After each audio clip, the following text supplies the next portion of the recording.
El tema que a nosotros nos correspondió fue la sociedad unipersonal.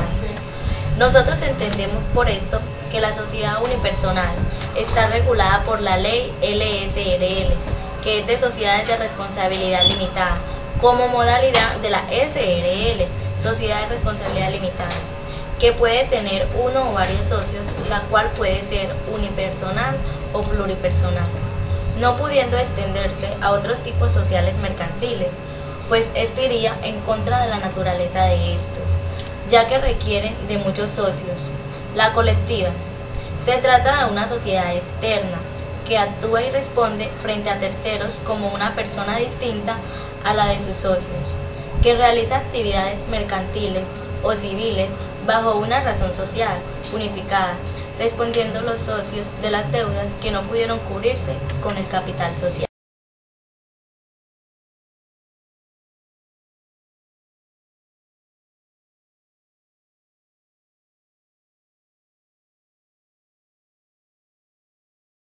Pero la LSLR contiene unas disposiciones comunes para la SA y SRL, unipersonales, pero en los demás, cada tipo social se rige por las disciplinas que les propia. Dice la LSRL que se entiende por sociedad unipersonal. Primero, la constituida por únicos socios, sea persona natural o jurídica. Segundo, la constituida por dos o más socios cuando todas las participaciones hayan pasado a la propiedad de un único socio, es decir, tanto la sociedad unipersonal originaria como la sobrevenida.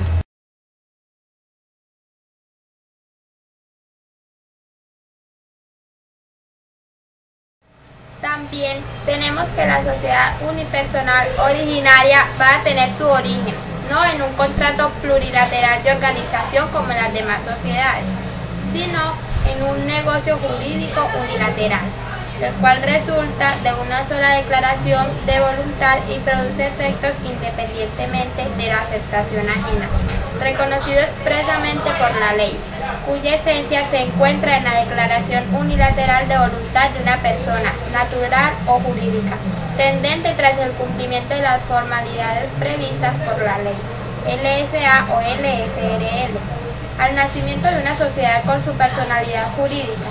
Esta sociedad se ha de constituir mediante escritura pública.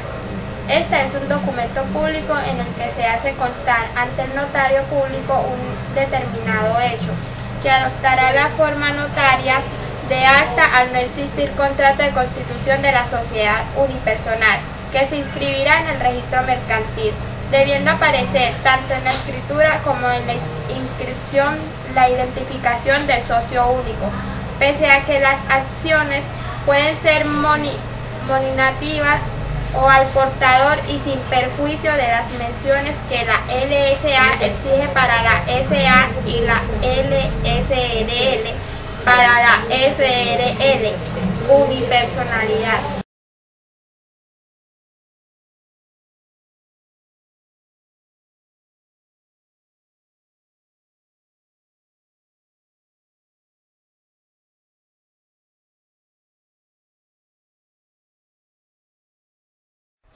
Y cuando se pasa de único socio a propietario de todas sus acciones o participaciones sociales, debe hacerse la declaración en el registro mercantil.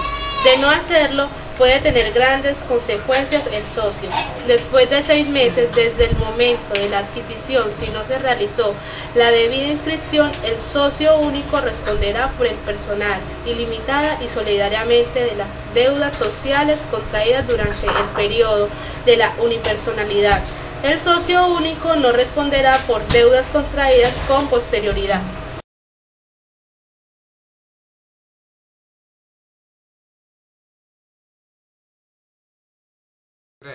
La sociedad unipersonal tendrá los órganos previstos en el régimen general del tipo social, entre paréntesis SA o SRL, de que se trata. Por consiguiente, el socio único podrá confiar la administración de la sociedad a terceros, y esto será necesario cuando los estatutos hayan configurado el órgano de administración compuesto por más de una persona. Si se ocupa la ley, por el contrario, de la Junta General para indicar que en la sociedad unipersonal el socio único ejerce sus competencias por medio de las decisiones que dentro de esta adopten.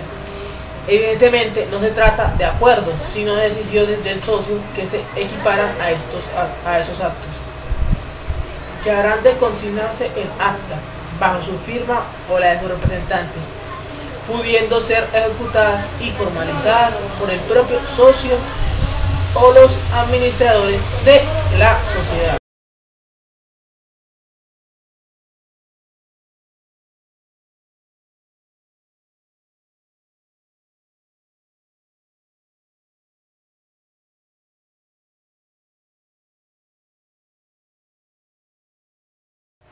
Sobre las sociedades, tenemos que la LSRL se ha ocupado de los contratos celebrados entre socios y las sociedades a los que miran con cierta desconfianza y les exige, primero, que todo conste por escrito en forma documental como le exige la ley.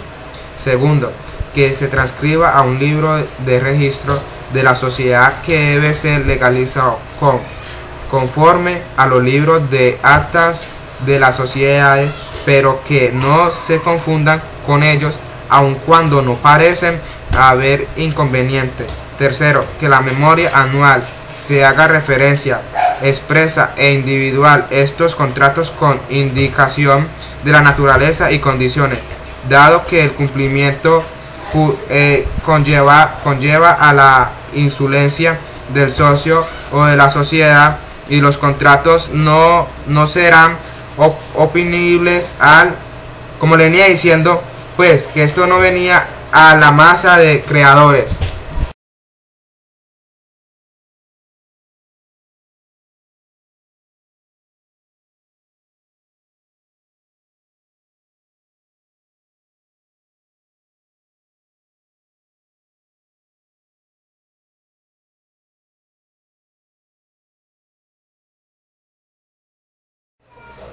Para terminar, sabemos que la ley establece un régimen especial más beneficioso para las sociedades unipersonales, originarias o sobrevenidas, cuando el socio único es un ente público o una entidad que de él dependa.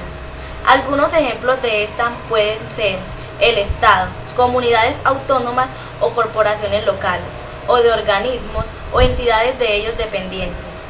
Esto nos dice que no son aplicables a ellas determinadas normas. La primera, la de hacer constar en su documentación, correspondencia y anuncios la situación de unipersonalidad. La segunda, la inoponibilidad a la masa en caso de resolvencia de la sociedad del socio de los contratos no transcritos al libro registro.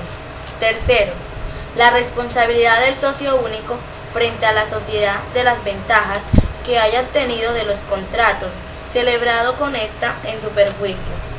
Y por último, la responsabilidad del socio único de las deudas sociales en el caso de que no se inscriba en el registro mercantil la unipersonalidad sobrevenida.